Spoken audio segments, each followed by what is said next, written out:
Hello there, Chris here from Becker's Models, and wow, have we got a big kit on the bench to have a look at today. I've had to put the camera up to my top shelf, my shelf of doom, instead of having it straight over the bench, so it's way up there, because this is a massive box for a massive aircraft that unfortunately only exists in pieces in the battlefield of Ukraine right now. So yeah, I had no intention of getting this kit, but I just, you know, it's one of those things, you see it and you just think to yourself, no, I've got to get one. And I also bought a few other Ukrainian model manufacturers, some Rodin kits and some other ones. This is to give them a bit of support during these hard times, but we won't talk about that. What we'll talk about is the kit itself, because if you can see down here in this tiny little corner what Revell has done, and I just found out they've done the same. I'll put a picture up here. They've done the same with their SR71, their 148 scale kit.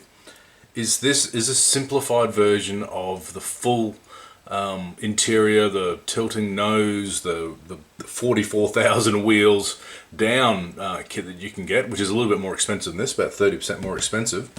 This one is designed for wheels up only. Yeah, it gets my attention going, doesn't it? So they've got a nice picture here of the flight stand and the aircraft built. So I haven't looked at the box yet, but I have looked at the Sprue map online, the instructions online, so I know theoretically what's in here, but I've got no idea what the kit looks like. So let's turn it over just to show you that yes, it's still sealed. Okay, I only got this yesterday and I've been itching to open it up, so let's just do it, you know, live. Here we go. So my thoughts are for this, I've got some ideas on what to do. Obviously I want to build it, but I'm actually thinking about, come on, get in there. Oh, it's too far away.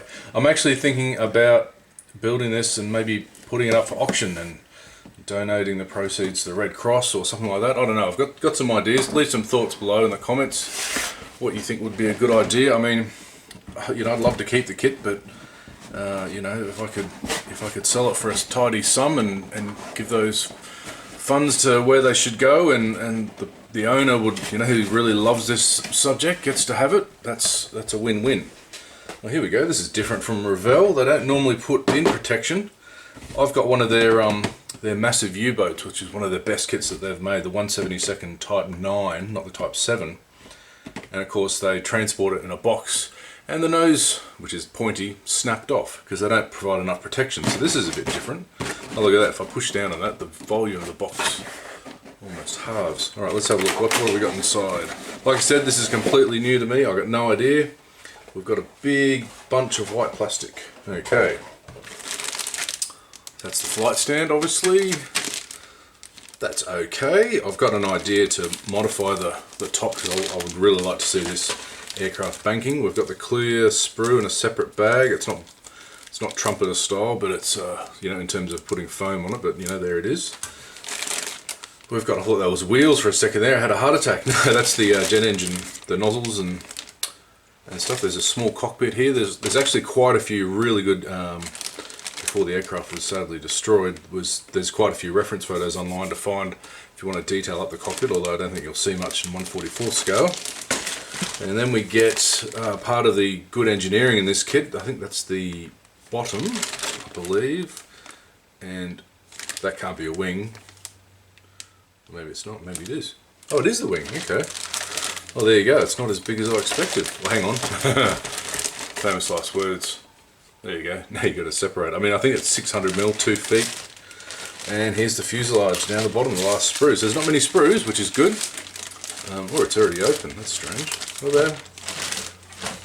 Oh, the plastic, the sticky tape that they used is already gone. Oh wow, the panel lines are actually not too bad at first glance. I'm going to have a closer look, but we're just doing inboxing first. Yeah, so there was obviously some parts missing here that they've not included, and then we get an itsy bitsy little instruction sheet, and it looks like the decals are in there too. Let me just clean this all up and we'll zoom in and have a look. Let's look at the instructions and the decal sheet, which is included inside the instruction booklet. Like I said, this is first look. I haven't opened it at all. It's supported by this nice little piece of bump there. We've got a piece of, don't throw this away. If you check out my Tank Girl video, I actually used this to make fabric These decal protective sheets are actually a little bit thinner than normal baking paper. Don't throw them away, they're actually good for your dioramas. I think I made an umbrella and I made a canvas chair out of that, so you know, it's a plug. I needed to plug that tank girl. She's that was such a fun project. Anyway, here we go. So the decals, decals, transfers, whatever you want to bloody call them. Everyone has conniptions over how you're supposed to pronounce it. Look, you know, I'm Australian. We pronounce all our words. We don't speak English. We speak strine. Okay, so get used to it. We have a yeah. Anyway, let's not get into it. Designed by Decals, printed in Italy. That's code words for these are Cartograph, I believe. Cartograph decals. So lovely decals for the only one that was in existence. I believe there's a second one in parts, but this is the only one that was registered in the Ukrainian colours and numbers. And all the I think they give you a few options. I have to look at the markings because it did have different markings throughout its career. But those decals look really lovely. They're nice and thin, barely any carrier film. I'm just putting that in the light so you can see if there's any. There's not really any carrier film. The reds look really nice. The yeah, the printing's actually really nice and clear. I'm trying to look for spelling errors, but I can't see any. It looks bang on. So yeah, that's a good start. Let's go have a look at the instructions.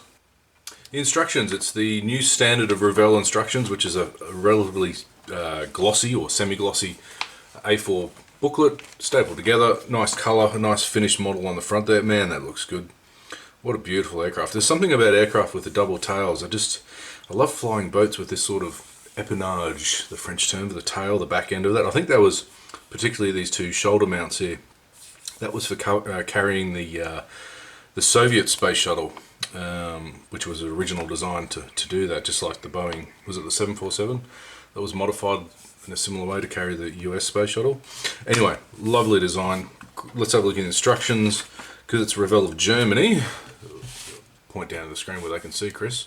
Because it's Revell of Germany, it should be very high quality. That's the usual demarcation I have between Revell of Germany and America. You've got the usual don't sniff glue, don't cut yourself with fingers, and the multi-language instructions that go on, and the colours. I don't really like the Revell colour call-outs. I mean, you can work it out eventually, but there's not that many colours involved here, of course. We get a full sprue map, okay, which is quite sparse, particularly if you look at that second page. But it's good of them to include that, that's good. And then we get into the instructions. So, how does this go together? Well, obviously we start the cockpit, with any aircraft. You're not going to see much. They're recommending, what sort of colour call-out is that? They're recommending a K. Let me just go back. K is mouse grey matte, so yeah, like a light grey or something. You probably want to make that as light as possible, so if you want to see something in there, which I'll have a look at the clear parts next, see how clear they are. So it looks like the engineering of this kit is basically you are building the top of the cargo bay there as a structure between these two bulkheads and with this platform, and yeah, that cements the two fuselage pieces together with just the cockpit up the top. Got the clear part going in. I think that's pretty much the only clear part. Maybe there's some navigation lights and what have you. And then you get this interesting spine layout that goes on the top of the fuselage. Now I'm just having a look to see what sort of seam cleanup we're going to have to do. Yeah, so, okay, so probably with that piece there, hopefully that falls on a panel line or adjacent parallel panel lines there. I'll just have to check. They tell you to drill at the bottom here. They've got a similar spine piece that goes in the bottom, and there's those wheel bays that are closed up. And that looks like, yeah, that's obviously from the cargo door, so that looks like a seam that doesn't need filling, although I think this one here will. And then we put the wings together, and there's this massive great big spar. Did I just miss that? I did, didn't I? Oh, there it is, there's the spar. Okay, so I'll just turn back. A massive spar that sandwiches the two wings together, which is good because this is going to be quite large, and hopefully, yeah, there's a clear piece there that gets sandwiched in between. Then we start building the tail. The tail is a model in of itself. I love that setup, twin tails. That looks really good. Yeah, and then we've got a few. Oh, there's those shoulder mounts for the shuttle up top. And then we build a lot of engines. How many engines are there? 8, I think. And I think they're all individual. I can't see any. I know there's six nozzles. nozzles, no it's not a nozzle, inlets and the fan. I would suggest that the nacelles that they're carried in are quite different. It looks like they are different.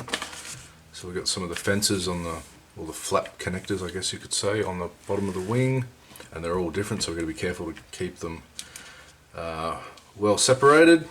Putting the nacelles on both sides, building the flight stand so it looks like it's just a simple straight up and down arrangement here, so when it's deployed, when you put the flight stand on, it'll be flat. I want to do it tilting. I might put a picture up here to show you how I really want to do it. I want to have it quite dynamic. I don't think I can deploy the flaps, but that's okay. Now we get the call outs there. I'll just zoom in a little bit. That's a really nice clear call out sheet for the decals transfers. I'm just going to say that every time now so nobody gets offended. That looks really good. So that's from 92 to 2007. Yeah, here we go. And that's the more recent ones with slightly different markings, 2007, 2008. So there are two options in here. And yeah, just the paint call out's A, which I'm assuming is white. A white all over. And underneath, 48 steps. Technically shouldn't be too hard to build. Let's have a look at the parts. When you look at parts of a kit on the sprues, or technically this is a runner. Okay, there are some technical terms here. Let's not get into it, but basically I look for 3 or 4 things. I'm looking for location points here, so cutting off the actual pieces, and I have noted there are a few relatively chunky ones there that you have to be extremely careful so you don't actually take plastic off the model part itself. So we look at the connection points. Are they fine? Are they in the right places? So forth. We look for sink marks. Now I have found there is, I'll show a picture later, there is a small sink mark here in front of the cockpit window, and it looks like there may be some here on the inside of the rear lower fuselage bit. So they don't look terrible, but they're just something to be noted of, and particularly on white plastic it will show through. And then of course you look at the surface of the parts themselves. Now when I'm looking at this in the light, there is a slight ever so graininess to it, but it's on par with sort of the plastic quality you get from Trump. I mean, it's smooth. Yeah, as smooth as a baby's butt or a baboon's butt. God, it's been a while since I've smoothed babies' butts. Thank God the kids have grown up past that stage.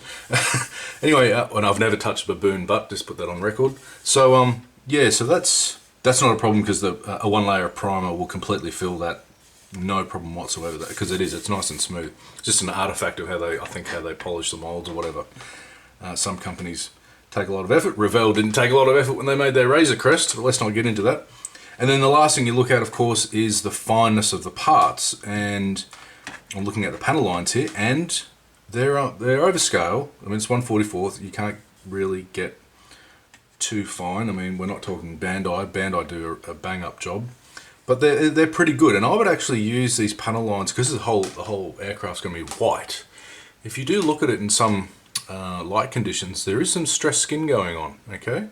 So I would actually use these panel lines as good demarcation points, and not necessarily add a wash everywhere, but use them to make 50 shades of white, if you know what I mean, and try to get some color variation going in the base paint. Otherwise, if you just paint the whole thing white and then put a black panel line wash on it, it's going to look like a die-cast toy. So yeah, so the panel lines, let's stop oblivating and being verbose, and let's zoom in. Okay, let's see. Can you see those panel lines there? Okay, now on the empennage, the tail pieces are a little bit out of scale. They look a little bit big, but that's not too bad. What part am I showing? I was looking at this one. You were looking at the other one. Sorry about that. Okay, so they're still quite fine. They're not wide. They're a little bit wide, but they're not. And I've got to put this dig in, of course. I always do it on every video. They're not Airfix. They're a little bit better than that. So yeah, I think it's good enough. It's good enough. So yeah, it's so big. I've got to zoom out again. Whoop, wrong way, Miss Jane. So yeah, the fuselage is nearly 1/2 meter long, so it's going to be a big beastie when assembled. let's look at the next sprue. The next bag had two parts in it. It had one of the spines and one of the lower wings, and I think this is for the tail. And yeah, you can see there's a myriad of panel lines in there. There's quite a few. There's obviously some fuel filler lines here, and overall that looks quite good. I mean, the attachment points aren't too bad. I'm just going to flip this over. They're on the leading edge. They're not like a cut-in point like they do on some Tamiya and other kits. And we've got some ejection pin marks, but they're on the inside of the wing, so who cares? So yeah, so far that looks quite nice indeed. Can you modify this with flaps down? It'll be a bit of a big move to do that. So yeah, no, that looks really good. Let's keep going. This is the upper spine piece, which has got a really interesting runner going around it like that. It's a very unusual piece. I think they've cut away some of the full option pieces there. The quality of the plastic isn't as good as the fuselage halves, but it still, again, will come under no problem with some fine primer. Get some Mr. Surfacer or some Stynylrez primer. I mean, you definitely need to prime this model. You can't just, well, you can build it if you want. I don't care how you build it. Build it how you damn well want. But the way I would do it is I would glue it all together and then hit it with a black or a blacky grey primer. And then paint the white on top of that. That way you'll get a really nice spectacular white and you'll get full coverage.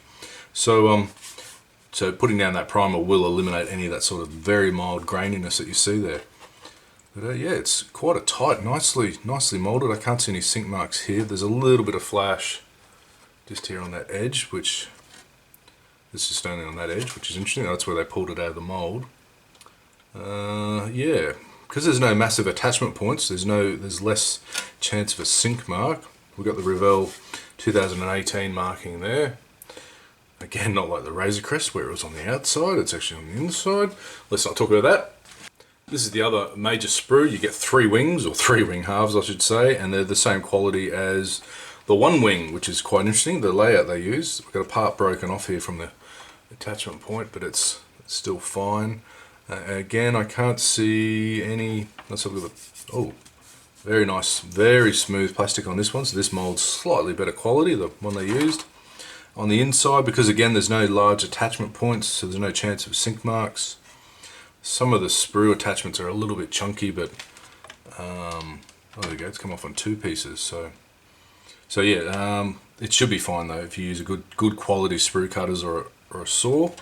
Yeah, that's really nice. I mean, we've seen that detail already on that other sprue, but it's a big sprue, so it's, yeah, the way they've done that. The last couple of sprues we've got, this one is for quite some of the finer details there. It looks like some flap actuators and whatever, the fans and the nacelles for all the engines, and they're very nicely moulded indeed. We've got, there is some flash though here and there. It looks quite a bit of just tiny bits of flash on corners of these pieces, on these curved pieces, sometimes hard to pull out of a mould, I guess. And on this big spar, that spar's quite chunky, okay, it's almost as long as my hand, it's about an octave. That's pretty good, and yeah, the parts, I mean, you know, it's 1/44 scale, you've got to take a dip in terms of fineness of detail, but these small parts are quite good, so you can't really complain about that.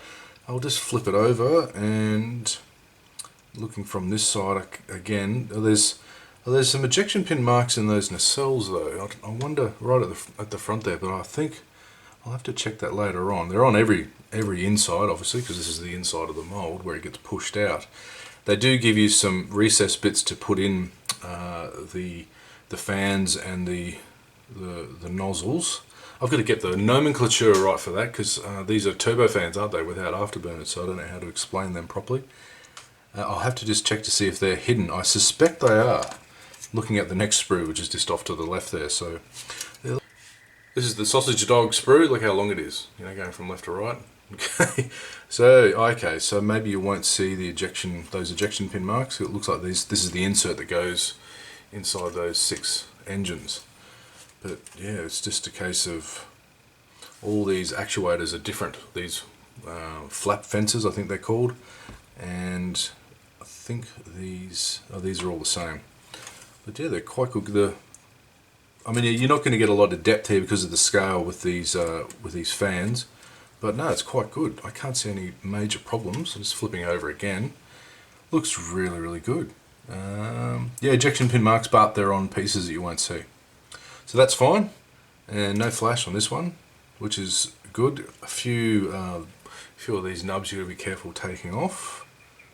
But that's good. They've done them on the. So these things are important. Where you put the attachment points for your parts, you want them to have them on surfaces that are going to be glued together, not ones that are going to be hanging in the wind. Okay, like a bad fart.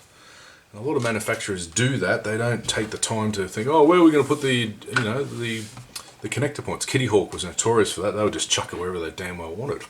Right, the last two sprues, as I rant on, we've got the flight stand here. Let's put that aside for now.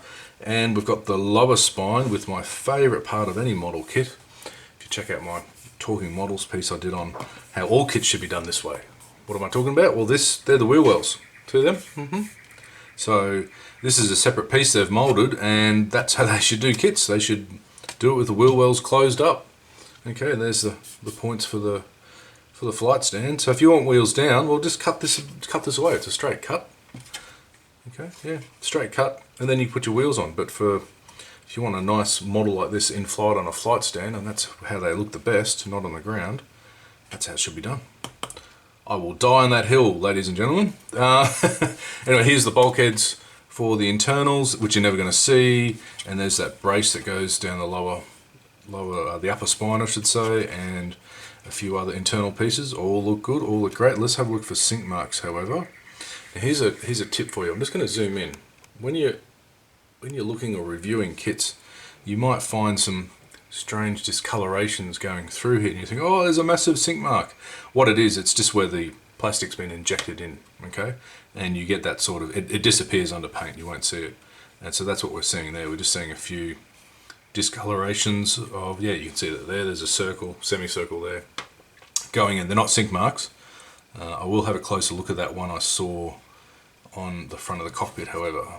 So the only sink marks we're likely to see could be around these big pieces, but no, there's nothing there. So that's a really well moulded piece. Let's move on to the last one, the most exciting one, no, second last one I should say, and that's the flight stand. Zoom back out. That's a really lovely flight stand. It's glossy, but here we go, talking about sink marks, look at that, can you see that in the light?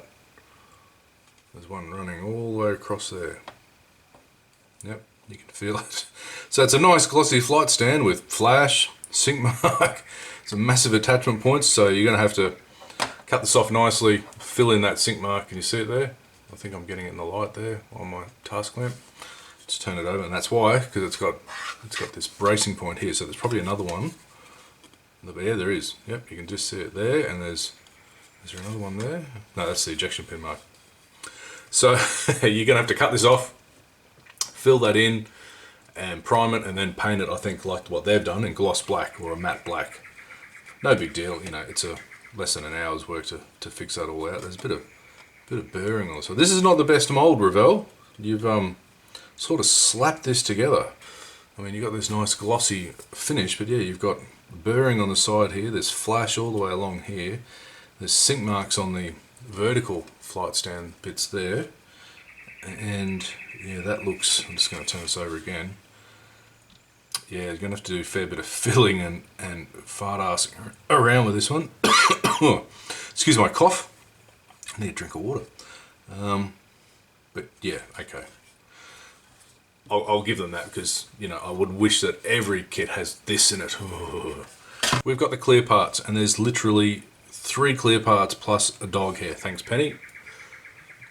Alright, the main clear part is quite thick actually. Which is a shame, but there's a bit of distortion there going on, but not much you can do in this scale, so don't be too harsh. At least the attachment point is in the right spot, right there, so that's going to be hidden even if you balls it up and cut it off. And then you've got the navigation ones here on the side. They're really good, and again the point where they've injected is on the inside, so you're never going to see it, so that's really good. So those panels there, I'm just looking at the panels, how they're arranged. They're all relatively straight, apart from obviously the curve on the... so that wouldn't be too hard to mask up with a bit of masking tape or a bit of fluid. I would cut up some pieces of some 1mm or 1/2 mm wide strips. If you've got an Infini cutting mat, you can do that quite easily. and then just fill in the inside with some liquid mask. So it shouldn't be too hard to do. So there we have it, Revell's relatively new Antonov AN-225 kit. That, like I said at the start, this is the wheels up version, the simplified version.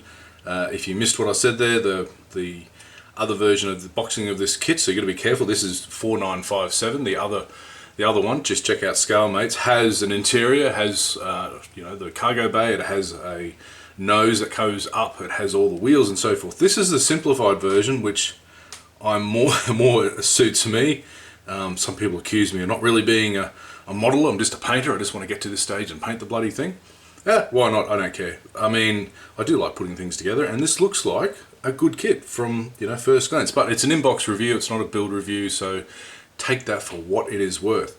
The only points that I would mention on this is, and you can see somewhat on the box art, which is not a real picture, it's a digital picture, is the fact that the panel lines are a little bit pronounced for, you know, it's 1/44 scale.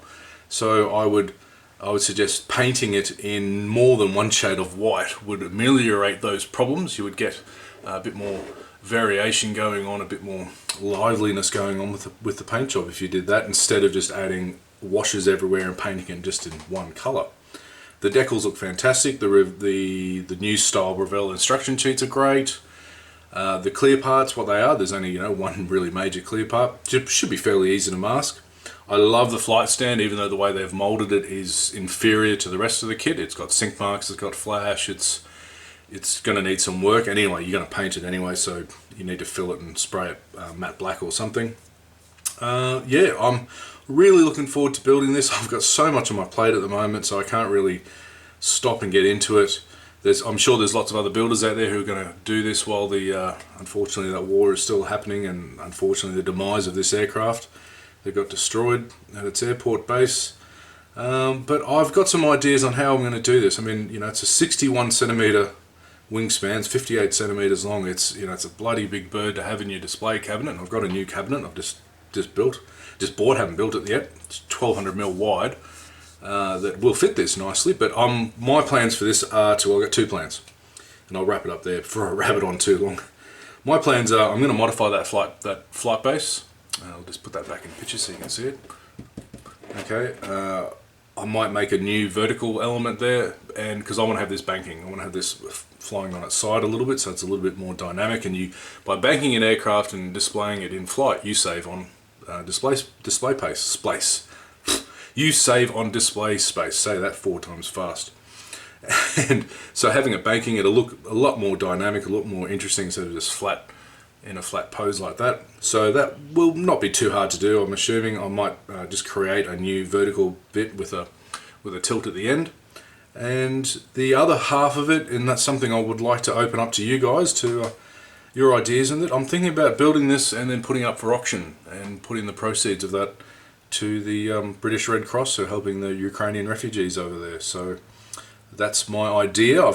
If anybody's got a better idea or a non-political idea, I don't want to get devolved into that like I did with my Ghost of Kiev project. But yeah, that's my thoughts on it. What are yours? What do you think of the kit? What do you think of the subject? I mean, what a magnificent aircraft. I mean, lovers of aviation, you know, big and beautiful. I know that now technically there's another larger aircraft, the what's it called? I can't remember what it's called. It's got twin booms. It's the Strato launcher, I think it's called. It's designed to be essentially a first stage rocket to launch big rockets. But this one will be in our hearts forever. It's such a beautiful aircraft, such a massive engineering marvel. And I'll leave it at that because I might get a bit emotional about not seeing it for real. I would love to have seen it, you know, fly back here in Australia one day. But we'll never see that again. Anyway, I'll leave it there. Thanks for watching, and cheers.